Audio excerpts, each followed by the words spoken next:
All right, today what we're going to be working on, guys, is we got a leaky water pump on this 2.2 liter Ecotec in this 2004 Cavalier. If we zoom in down here at the bottom, you can see where it's been dripping on the floor. And if we back up just a little bit on the zoom, this is your water pump right here. And on these engines, it's not driven by the serpentine belt. It's actually attached to the engine's timing mechanism. Now, if we come back all the way up a bit, I'll show you what we're going to have to do to get at this guy. One of the first things we're going to have to do is we're going to have to remove this exhaust shield. There's three nuts holding it here, down here, and here. So this guy down here in particular is going to be very corroded depending on, you know, where you live in the country. But in this case, even in the south, this is pretty corroded. So we're going to soak these guys with some PB Blaster, and then I'm going to back this out in a bit out of the garage so that we can get better access. Now, before I do that, I'm going to pull you over here, and I'm going to show you what the procedure is right out of the service manual. So we're looking right here at the 04 service manual for the Cavalier. You know, all these Ecotecs are going to be very similar. And just the steps and what we're going to have to do here on a water pump replacement, we're going to have to, you know, drain the system. And the way I'm going to do that is just by pulling the coolant line. I'll show you that as we do it. And get the thing off the ground, because we're going to have to remove the passenger side front tire and wheel so that we can get access to this cover. And then when we get access to this cover, we're going to remove this cover access plate. There's a special tool that we're going to need to put in place on that. I think I missed a page here. Kind of stuck together a little bit. There's a special tool we'll put on there, which is going to hold the timing cam in position while we remove the pump. Then we're going to pull the outside bolts, and then we're going to pull this crossover pipe to the thermostat that I was mentioning. That's where we're going to get the coolant dropping out. Then we're going to take the last two bolts on the inside and remove the pump and go through and reverse the procedure to replace it. And just to give you kind of a close-up on the procedure that they're talking about for the thermostat replacement. And so basically we end up replacing both here while we're in here and going through all this trouble.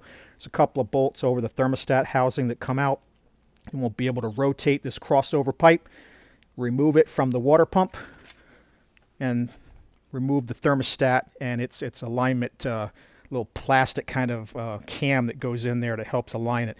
And we just reverse that procedure to install that piece. So between these two is what we're going to be doing today. So let me get some PB Blaster on those rusty studs, and we'll back it out and get started. All right, guys, we've let this PB Blaster soak on here. I'm going to get this guy off with an impact wrench.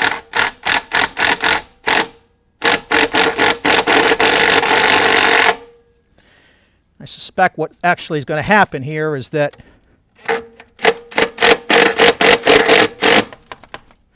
it's going to actually pull the whole stud out.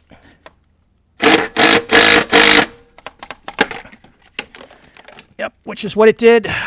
So we'll have to get it out the rest of the way with a regular wrench, hopefully. Then we'll be able to get the other ones. Put this guy up on the bench and separate him out. Let me see if I can get a place to put this flashlight so you guys can see.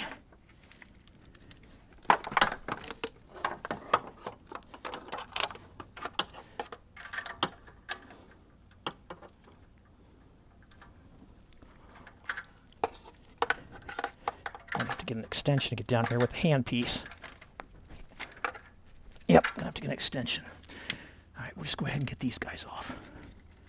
These aren't rusty, so they're coming right off. What's supposed to come off is just the nut. But the one on the bottom there, because of just the heat and the extension, well, actually, I guess, nope. No, it is a full stud piece with a nut there. So I'm in luck. I don't have to do any extra work. For a second there, I thought maybe it had come off incorrectly down below.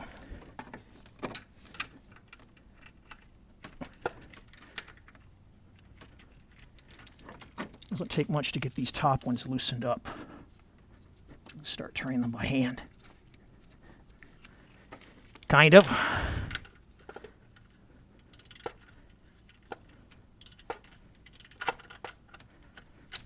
All right, so you guys don't necessarily need to watch me pull all these nut studs off, but you get the idea. You're going to need to remove these two at the top, and then that one you saw me get off at the bottom with the impact wrench. I'm just going to have to go in there with an extension and a flexible joint, finish getting this guy off where I can get enough to actually twist it without these cables and stuff in the way. And then we'll come back and we'll pull this shield off. All right, with these studs out, we'll be able to lift out and remove this heat shield that covers up the exhaust manifold. At least that's the theory. You know, it's always a good time to inspect something like this to make sure that you don't have any rust through or corrosion that would warrant getting rid of it and replacing it. But this guy looks okay. All right. So now you can see down here, with that out of the way, here's our exhaust manifold. You get a better view of the water pump. And you can see this crossover pipe, hopefully, that I was talking about. It goes from the water pump under the exhaust manifold over into this thermostat housing. So that's the next thing that we're going to be doing, is removing these two bolts here, one on the bottom, one on top. They feel like they might be 10 millimeter. I'm going to have to go over there and get a view of them from the other side. But then we're going to take those off and then twist and remove that pipe. And that's where we're going to get our coolant draining out what's left of it. This leak was pretty bad, so I lost a lot of coolant in this vehicle already. So it won't be that bad. But we've got, you've seen down there, a green catch pan. When we pull the pipe off from this end, we can try to pull the pipe off from this end and get most of it down there. But might lose some of it, and that's just how it is with this kind of a deal. I don't like to touch the drain plug in the front of the radiator on these old cars, because more often than not, it'll break off. So just do it this way, and less hassle of having to replace more parts and have the job get larger than you need. All right, I'm going to go ahead and get the tools I need to take that off the thermostat end, and we'll come back. All right, guys, to get this thermostat off is a real PETA, but you can come in underneath the exhaust manifold for the bolt that's closest to the bottom.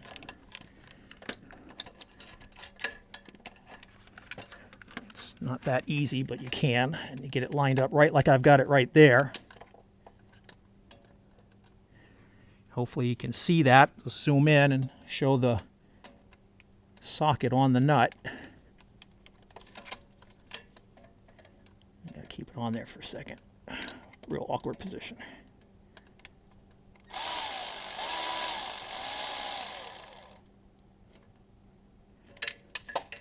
It'll end up falling right down the ground there. So that one is not so bad to get out. The other one is worse. So the other one, you drop a mirror down here, you can see the other one is right there. Let me get this where it'll stay put, and then we'll focus it on the camera.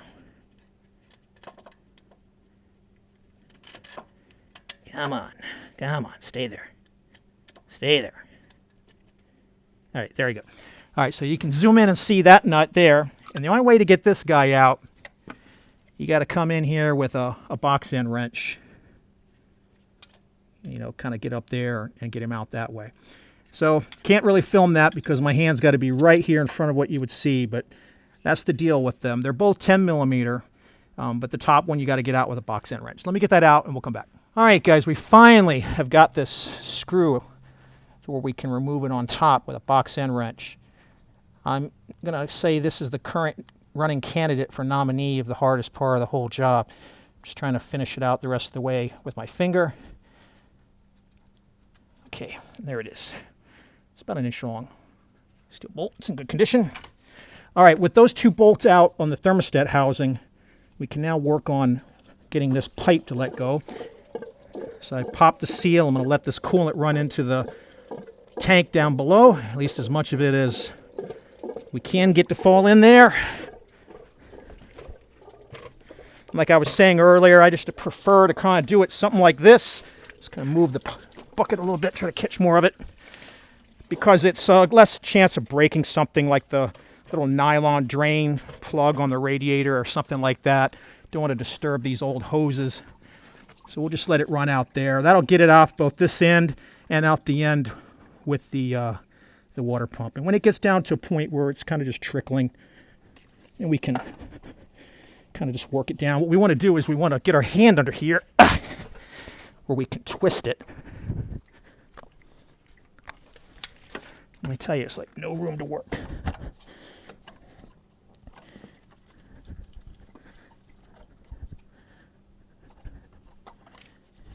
That's the trick, is to get it to let go on the water pump end enough where you can turn it.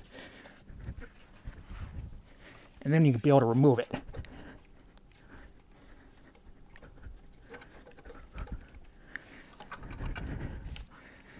Yeah.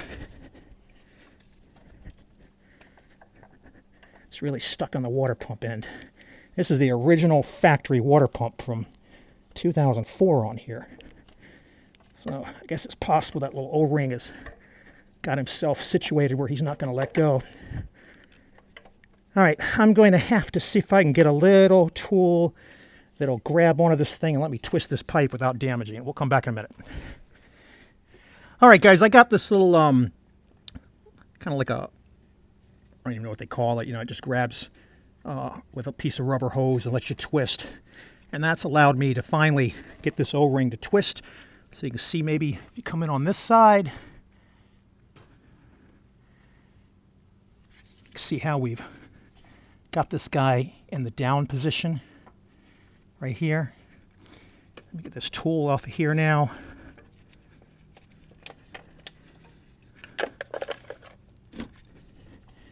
Now with this thing like that, I'm hoping I can just pull it straight out.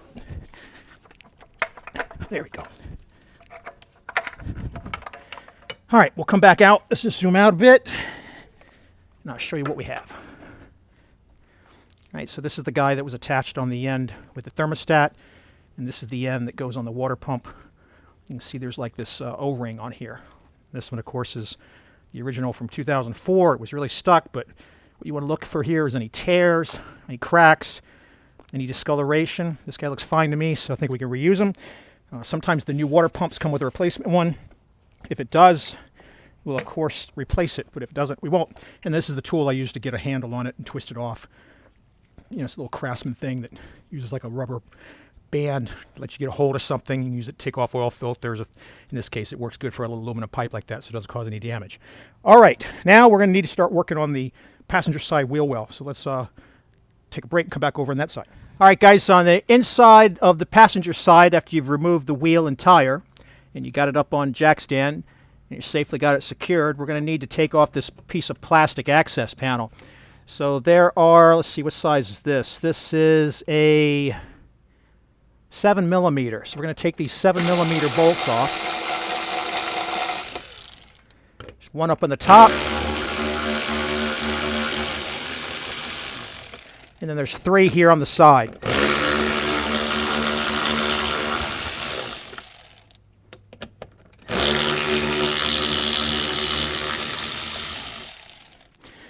After you get these 4 off, there's also a small plastic push-in type of tab on the bottom here. I don't know if you can see that. I don't necessarily want to crawl underneath with all this coolant, but I'll show it to you when I get it out.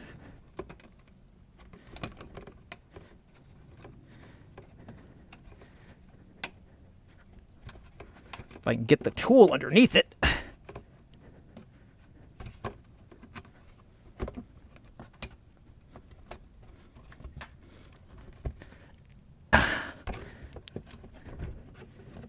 Stubborn.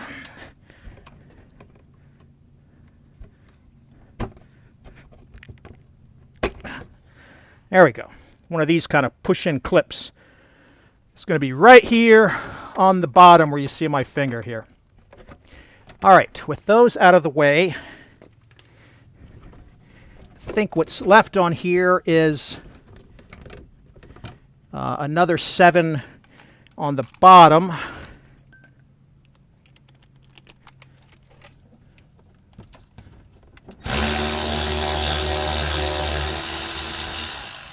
Another one of these 7s there.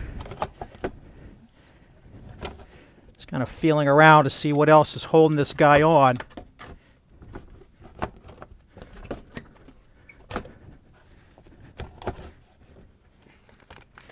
It's like there might be another 7 up, closer up toward the front of the car.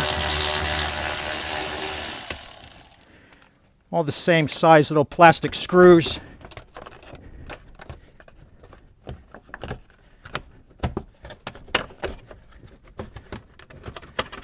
All right, so here we've got the engine. Here's the crank crankshaft piece here, and right out of kind of vision here is the plate.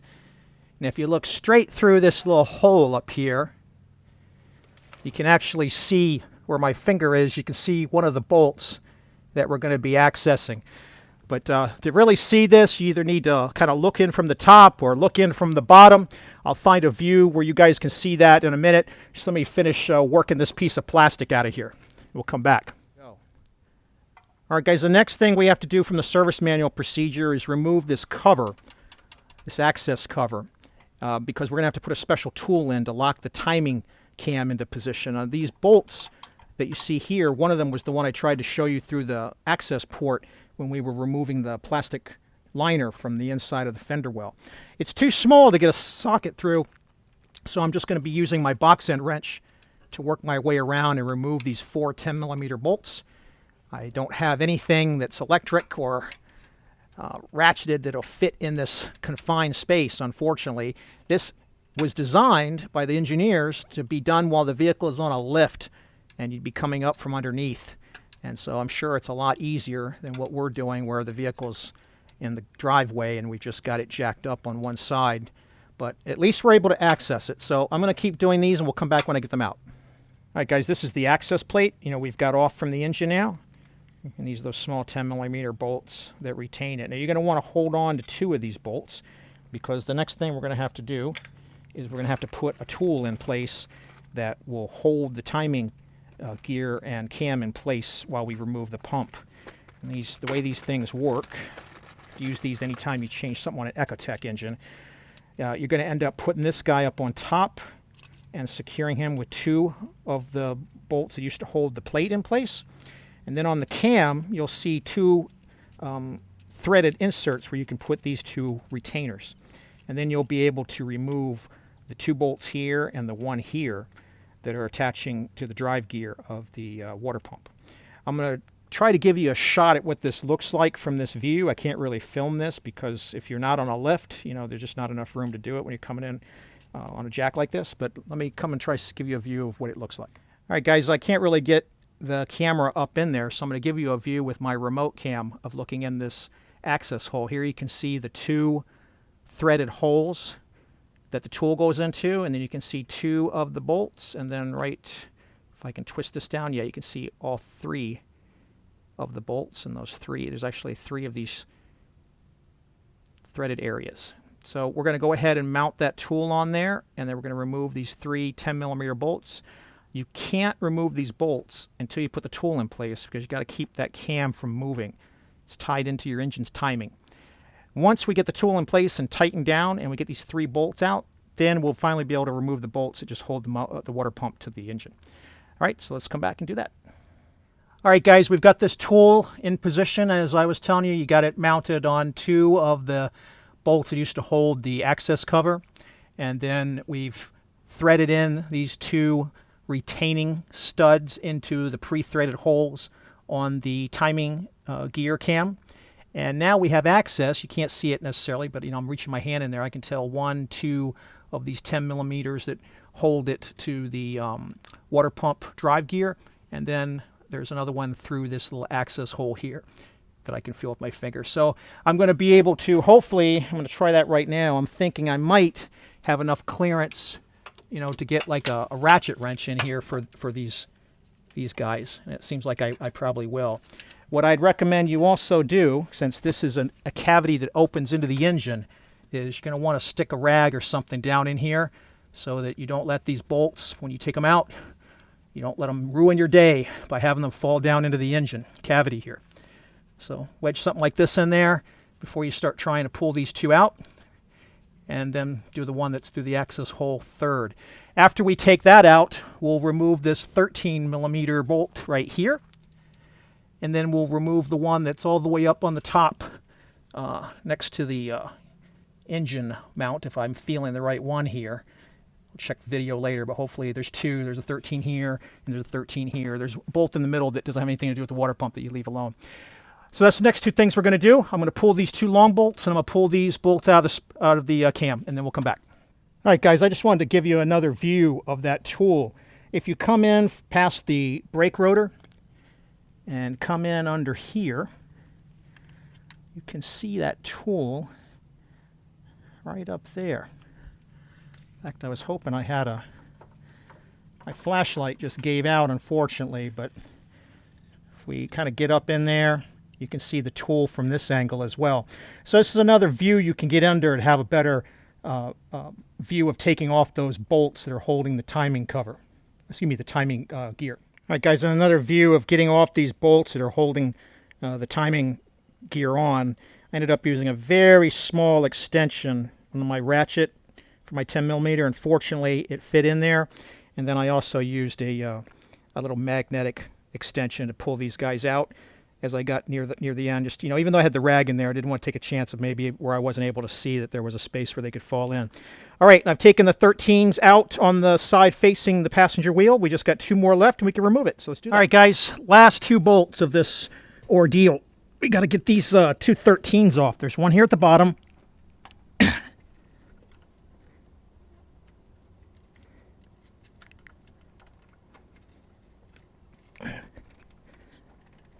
This guy going.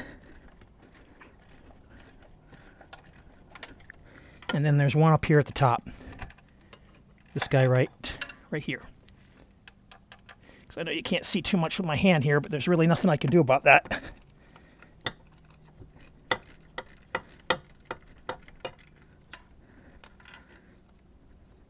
Fortunately, these guys, once you get them loosened up, you can pretty much pull them out by hand. At least this top one is coming out pretty good. And we got the other 2 on the side where we did the timing tool already. So take that guy out. And then this guy on the bottom, he's not yet ready to be hand removed.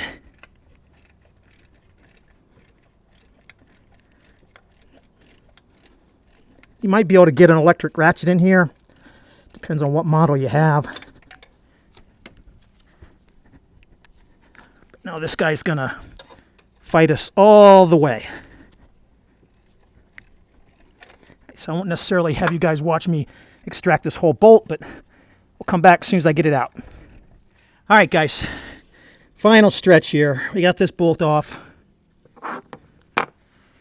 Now we should be able to just kind of work our water pump loose.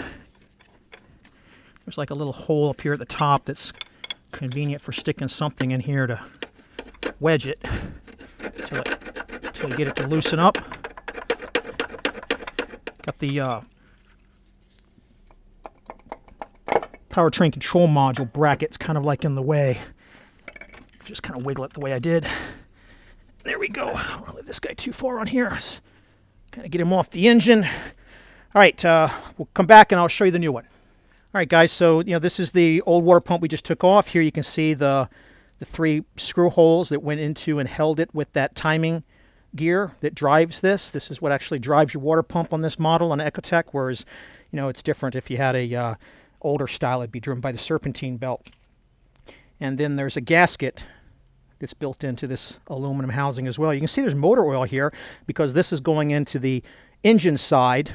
There's not coolant flowing here. Your coolant's flowing here. And then on the bottom, if you wanted to, I believe this is a hole that you can pull the drain out of here if you didn't want to do it the way I did. We're going to be replacing this with a genuine GM part, 12630-084 or ACDelco 251-751. Pop this guy out of the box. Make sure he looks exactly like the one that we're replacing. Other than being all nice and new.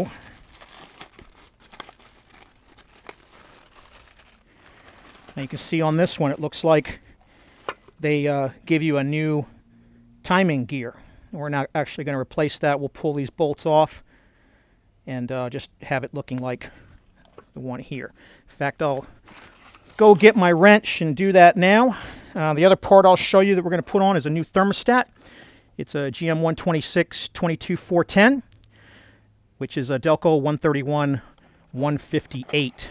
And I'll show you removing that thermostat in a minute, but it's at the point where You want to make sure stuff's made in Mexico, right? Anywhere but China. All right, let me go get this off and show you that it's the same, and then we'll keep going. All right, guys. Let's just get these 10mm bolts off. And you know, if you get, like when you get a Delco one, you get this kind of stuff. If these bolts are in better shape than the ones you pulled, of course, use them.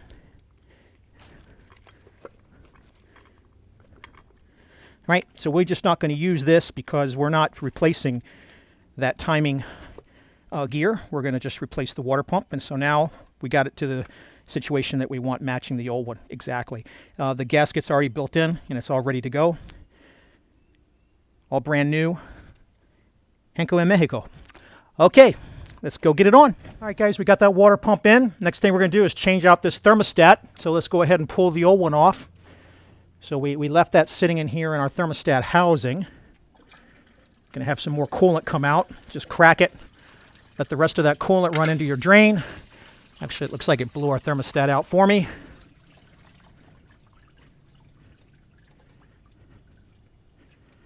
There's usually a little plastic piece in here, but I guess it is going to stay in there, and I don't know where that went now. I got to go find it underneath, but that is how you would replace the thermostat. It goes right in there. I'm going to have to go underneath and get the one that popped out. We'll come back and I'll show you putting it in. All right, so here's the piece that came out.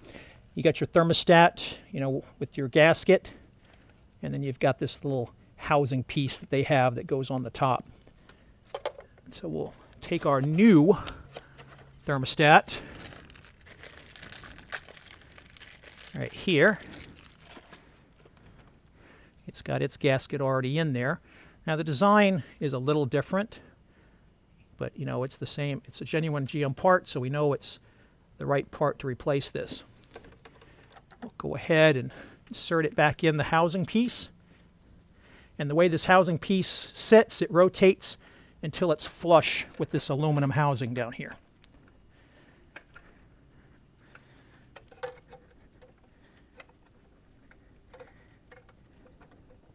It's kind of hard to do from the angle I'm at right now, but I'm trying to have it where you guys can see better than I can. I just felt this gasket come off, so let me get that back into position. Just want to make sure this gasket is well seated all the way around these thermostats so you don't have any leaks. We'll go ahead and get this guy in first. And then we'll slide this piece in. And like I said, we'll rotate it around until it sits flush.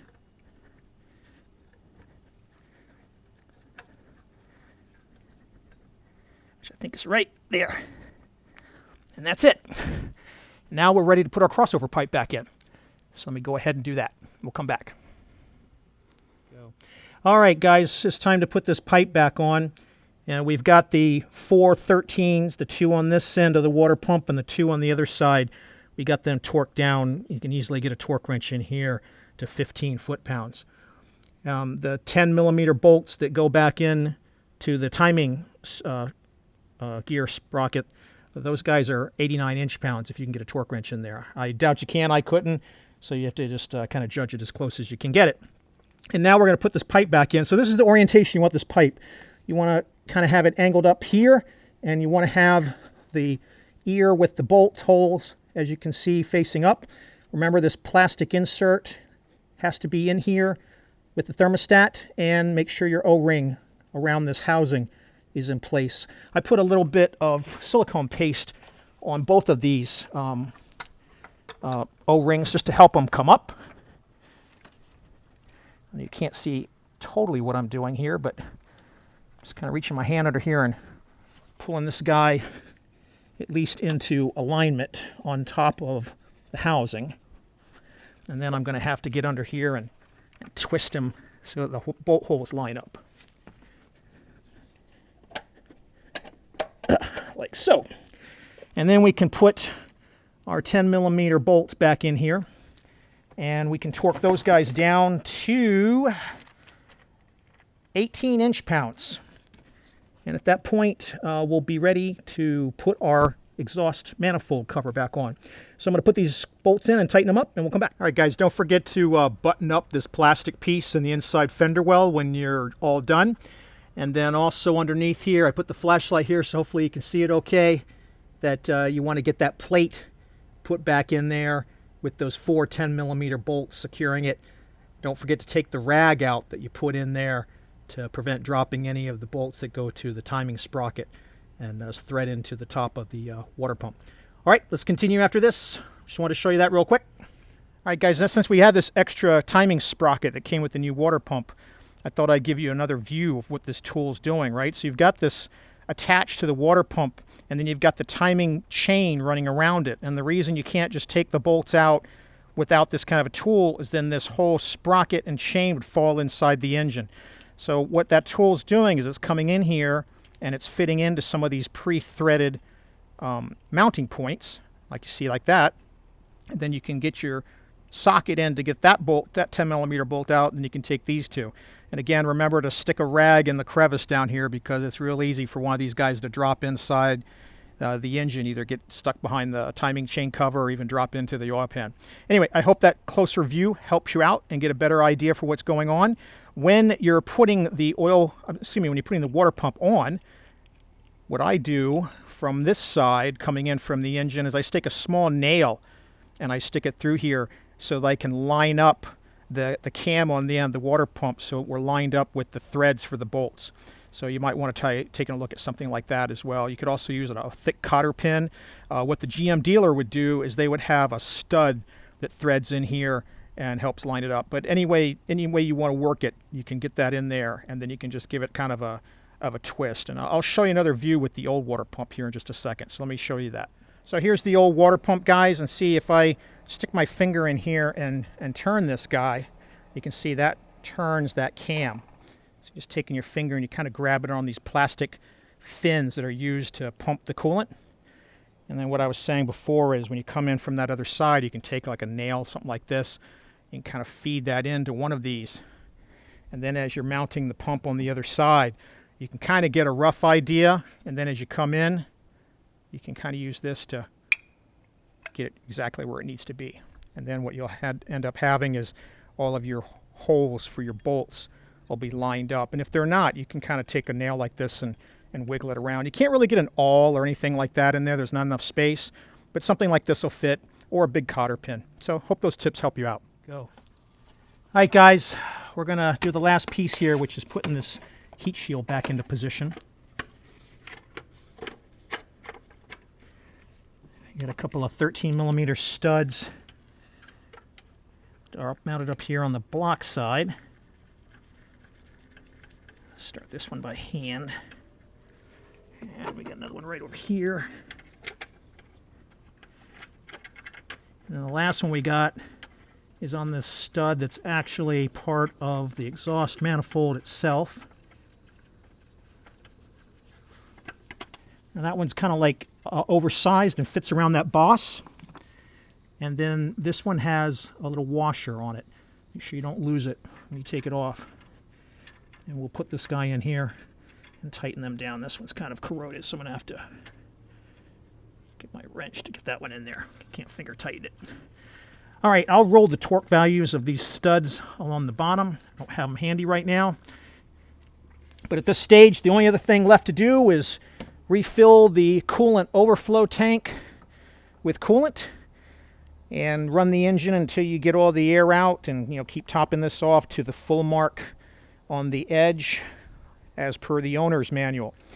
I hope this video helped you out. If you got any questions, leave them in the comments. If you got some better ideas on how to do some of this stuff, go ahead and leave those comments too. If you like this video, please go ahead and tap that like button, and please subscribe if you like this kind of content. Thanks for watching.